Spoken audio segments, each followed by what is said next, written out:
kan lo biang na ka tunge man khan chin khan tai tro la khaya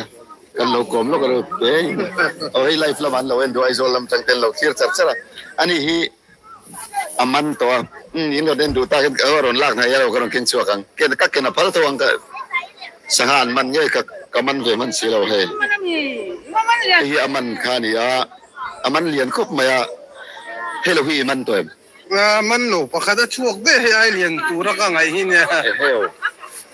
với na van này phal kan kom chou chana he sanga lo ani le emi ko ai kuang